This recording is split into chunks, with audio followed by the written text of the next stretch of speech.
에스겔입니다. 에스겔 47장 1절에서 12절 말씀입니다. 에스겔 47장 1절에서 12절 말씀입니다.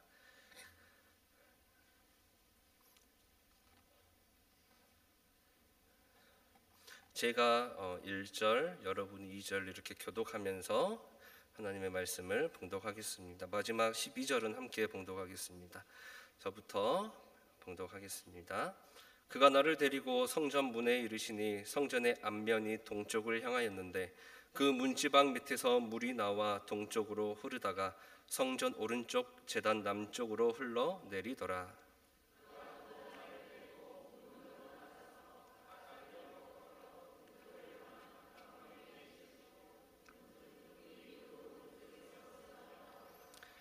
그 사람이 손에 줄을 잡고 동쪽으로 나아가며 천척을 측량한 후에 내게 그 물을 건너게 하시니 물이 발목에 오르더니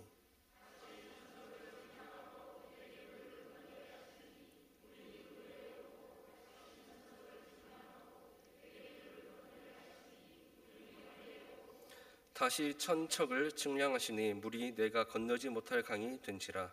그 물이 가득하여 헤엄칠 만한 물이요 사람이 능히 건너지 못할 강이더라.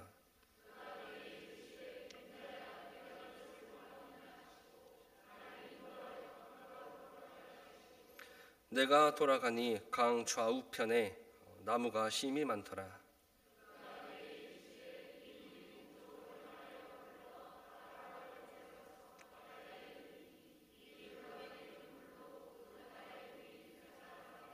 이 강물이 흐르는 곳마다 번성하는 모든 생물이 살고 또 고기가 심이 많으리니 이 물이 흘러 들어가므로 바닷물이 되살아나겠고 이 강이 이르는 각 처에 모든 것이 살 것이며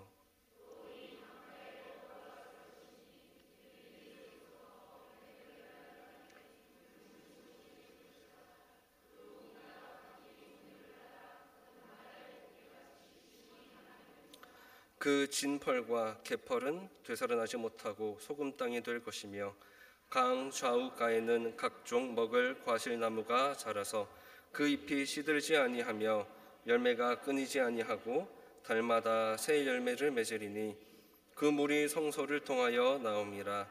그 열매는 먹을만하고 그 잎사귀는 약 재료가 되리라. 아멘.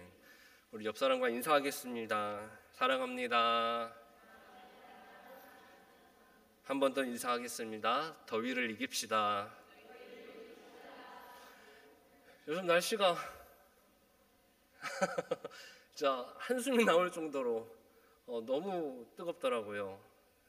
견디지 못할 정도로 밖에서는 진짜 뜨겁더라고요. 덥고 뜨거우니까 체력도 더 빨리 달아지는 것 같아요. 빨리 소비가 되는 것 같아요. 이런 날 잘 먹어야 될까요? 다이어트 한다고 굶어야 될까요? 잘 드셔야 돼요. 잘 드셔야 돼요. 잘 드셔서 건강도 잘 챙기시고 또 밖에 더우면은 꼭 교회에 오셔서 시원한 에어컨 맞으면서 차도 마시면서 하나님 말씀도 보면서 그렇게 말씀도 많이 먹고 그래서 정말 교회 안에서 또 주님 안에서 건강한 우리 골략교회 모든 성도님들이 되시기를 소망합니다.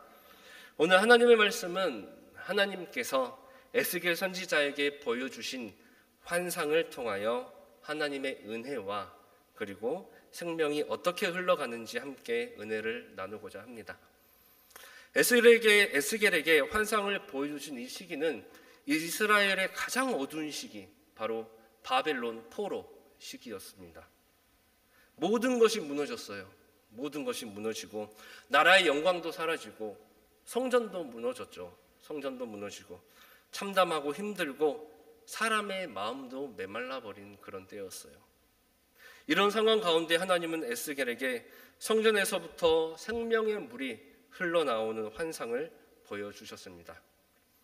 이 환상은 절망 중에 있는 이스라엘 백성들에게 주시는 약속의 소망이고 또 오늘날 우리가 이 시대를 살아가는 우리에게 주시는 하나님의 비전입니다. 이 말씀 속에서 우리가 함께 볼 것은 첫 번째, 우리는 하나님 안에 거해야 된다라는 겁니다. 하나님 안에 거해야 합니다. 생명은 하나님으로부터 나오는 줄 믿습니다. 자, 1절 말씀을 다시 보시면 그가 나를 데리고 성전 문에 이르시니 성전의 앞면이 동쪽을 향하였는데 그 문지방 밑에서 뭐가 나온다고요? 물이 나온다라고 그런 환상을 보게 됩니다. 환상 속에서 물이 흘러나오는데 그 물이 흘러나오는 근원지가 어디예요? 성전입니다. 성전은 하나님께서 계시는 자리, 하나님께서 임재하시는 자리, 그 임재가 머무는 곳이죠. 여기서부터 물이 흘러나오는 환상을 에스겔이 보게 됩니다. 그 물이 처음에는 발목에 이르고 또 가보니 무릎에, 좀 더 가보니 허리에, 더 가보니 건너지 못할 강이 되는 그런 환상을 하나님께서 에스겔에게 보여주셨습니다. 왜 이런 환상을 에스겔에게 보여주셨을까요? 이 환상은 무엇을 말하고 있을까요? 하나님의 은혜는 점점 깊어지는 은혜다라는 겁니다. 깊어지는 은혜. 하나님 안에 머물면 머물수록, 기도하면 할수록, 말씀에 젖어들면 젖어들수록 은혜는 더욱더 깊어져 갑니다. 이 세상의 모든 생물은 물이 필요해요. 그렇죠? 물이 없으면 어떻게 될까요? 자라날 수가 없어요. 메말라 갑니다. 비가 안 내리면 땅이 어떻게 될까요? 말라버리겠죠. 그리고 죽음의 땅이 되어버릴 것입니다. 물이 흐르지 않으면 자라지 못해요. 풍성하지 못합니다. 이것처럼 하나님으로부터 흘러나오는 그 생수, 은혜, 물, 이런 것들이 없으면 우리의 믿음도, 우리의 가정도, 교회도, 사회도 점점 메말라가는 거예요. 우리의 생명이신 하나님을 떠난다면 우리는 메마르고 영적으로 건강할 수 없습니다. 그래서 우리는 생명의 근원이신 하나님 안에 우리가 거해야 한다라는 겁니다. 요한복음 7장 37절에서 38절 말씀에 이런 말씀이 있습니다. 누구든지 목마르거든 내게로 와서 마시라. 나를 믿는 자는 성경의 이름과 같이 그 배에서 생수의 강이 흘러나오리라. 아멘. 목이 마른 그 갈급함 속에서 그 갈증을 해결할 수 있는 그 유일한 생수는 오직 주님이신 줄 믿습니다. 그 배에서 생수의 강이 흘러나오리라. 그 배에서 생수의 강이 흘러나오리라. 여기서 배라는 것은 육신, 육체의 배가 아니에요. 중심, 내면, 마음, 영혼입니다. 하나님을 믿는 자는, 그리고 예수님을 믿는 자, 그리고 하나님 안에 거한 자는 깊은 곳에서부터 흘러넘치는 은혜와 생명이 있다라는 거예요. 여러분의 내면에서, 그리고 여러분의 중심에서, 여러분의 마음과 영혼에서 생명의 강이 흘러넘치고 있습니까? 기도의 생수, 말씀의 생수, 찬양의 생수가 여러분의 그 내면의 중심에서 흘러넘치고 있습니까? 하나님 안에 거하십시오. 그리고 계속 주님과 동행하십시오. 그 강물이 발목에 차고 무릎에 차고 허리에 차고 나중에는 건너지 못할 강이 되는 것처럼 하나님의 은혜가 여러분들 안에 가득하길 소망합니다. 두 번째는 받은 은혜를 흘려보내야 됩니다. 복음의 통로가 되십시오. 복음의 통로. 1절과 2절 말씀을 다시 보시면 이 생명수가 성전 안에만 머물러 있지 않아요. 흘러갑니다. 흘러가요. 성전 문을 지나 동쪽으로 그리고 바깥으로 흘러가는 환상을 볼 수가 있습니다. 하나님의 은혜와 사랑은 멈춰 있지 않아요. 교회 안에만 있는 게 아니에요. 세상으로 흘러갑니다. 하나님께서 우리에게 은혜를 주시는 이유는 그 은혜를 담아놓고 가둬두라는 게 아니에요. 흘려보내라는 거예요. 하나님께서 예수님을 이 세상에 보내주셔서 십자가에 못 박혀서 피 흘려 죽으시고 돌아가심으로써 우리 인간의 죄를 사해 주셨죠. 그 당시에 이스라엘 사람들만 죄사함을 받았을까요? 일본에 살고 있는 사람, 미국에 살고 있는 사람, 중국에 살고 있는 사람, 프랑스에 살고 있는 사람, 모든 인류가 똑같이 죄사함을 받았어요. 그리고 지금 현재를 살아가고 있는 사람들뿐만 아니라 앞으로 태어날 모든 사람들이 죄의 사함을 받았다라는 거죠. 즉 하나님은 공평하신 분이세요. 불교 사람이든 힌두교 사람이든 종교가 없는 무교든 하나님의 사랑과 은혜는 모든 사람에게 공평합니다. 다만 여기서 구별되는 것은 우상을 믿느냐 아니면 하나님을 믿고 예수님의 그 죽으심과 부활하심을 믿느냐, 이것으로 하나님 앞에서 구별된 하나님의 백성인지 아닌지가 가려지게 됩니다. 기독교라는 종교가 있다는 건 아마 거의 모든 세상 사람들이 알 거예요. 하지만 하나님이 어떤 분이신지, 그리고 예수님이 이 세상에 오셔서 어떤 일을 하셨는지 모르는 사람들이 생각보다 많아요. 아마도 여러분들 주변의 지인분들한테 한번 물어보시면 모르실 거예요. 기독교라는 종교가 있다는 걸 알지만 어떻게 우리가 구원을 받았는지, 하나님이 어떤 분이신지, 예수님이 어떻게 우리의 죄를 사해 주셨는지 몰라요. 전혀 모릅니다. 모르기 때문에 구원받지 못하고 죽으면 지옥에 가야 할 영혼들이 이 세상에는 너무나 많다라는 거예요. 우리가 받은 구원의 복음, 우리가 받은 회복의 은혜는 우리만을 위한 것이 아닙니다. 우리 기독교인만을 위한 것이 아니에요. 우리의 가정에도, 우리의 직장에도, 우리의 이웃과 자녀들에게도 하나님을 모르고 예수님을 모르는 그들에게 전해야 됩니다. 복음의 통로가 되어야 된다는 거예요. 왜? 우리들만의 것이 아니기 때문이에요. 지금 탄자니아 선교팀이 나가 있죠. 선교 가는 이유가 뭘까요? 은혜를 받으러 갈까요? 물론 선교 가서 은혜를 받겠죠. 하지만 선교의 주된 목적은 나누는 거예요. 나누는 거. 내가 받은 은혜, 내가 받은 사랑을 나누기 위해서 선교를 가는 거죠. 우리가 받은 사랑을 전하는 것이고 복음을 전하러 가는 것이고 예수 그리스도를 증거하기 위해서 선교를 나갑니다. 이사야 58장 11절에 이런 말씀이 있습니다. 너는 물된 동산 같겠고 물이 끊어지지 아니하는 샘 같을 것이라. 아멘. 여러분들은 물된 동산이 되기를 원하십니까? 계속해서 하나님의 은혜가 넘쳐 흐르는 끊임없는 은혜의 샘물이 여러분들의 그 내면에서, 영혼에서 터져 나오길 원하십니까? 그렇다면 하나님께 받은 은혜를 흘려보내십시오. 전하십시오. 그리고 나누십시오. 흘려보내지 않는 물은 어떻게 될까요? 맞아요. 썩어버려요. 제가 한 2주 전에 꿈을 꿨어요. 딱 이 꿈이에요.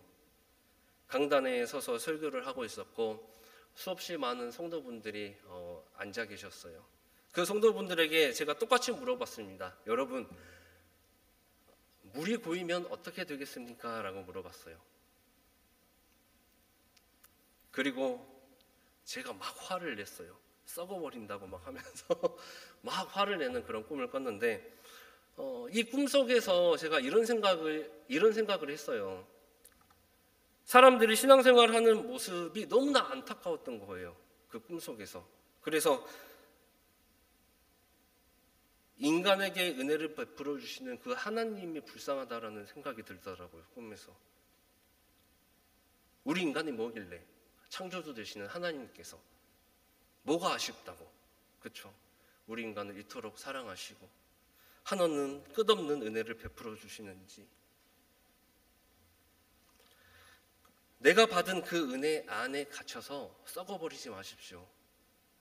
내가 받은 은혜와 타인이 다르다고 해서 다른 사람을 정죄하지 마십시오.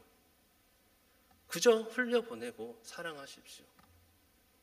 흘려보낸 그 빈 공간에 계속해서 새롭게 공급해 주시는 그 생명의 물을 우리는 강구해야 되는 거고, 여러분이 받은 그 은혜를 흘려보냄으로 더 크고 새로운 은혜의 물이 터져 나오는 물된 동상 같은 우리 골략교회 모든 성도님들이 되시기를 소망합니다. 세 번째로, 흘려보내서 하나님의 말씀이 있는 곳에 치유와 회복의 역사가 있다라는 거예요. 환상 속에서 물은 점점 깊어지고 성전에서 세상으로 흘러갑니다. 그런데 이 물은 단지 흐르기만 하는 게 아니에요. 이 물이 흐름으로 인하여 놀라운 변화가 시작된다라는 거예요. 놀라운 변화가 시작된다는 거죠. 이 강물이 어디로 흘러갔습니까? 성경 보시면 죽은 바다로 흘러가요. 죽은 바다로. 9절 말씀을 보시면 이 강물이 이르는 곳마다 번성합니다. 이 강물이 이르는 곳마다 모든 생물이 살아나요.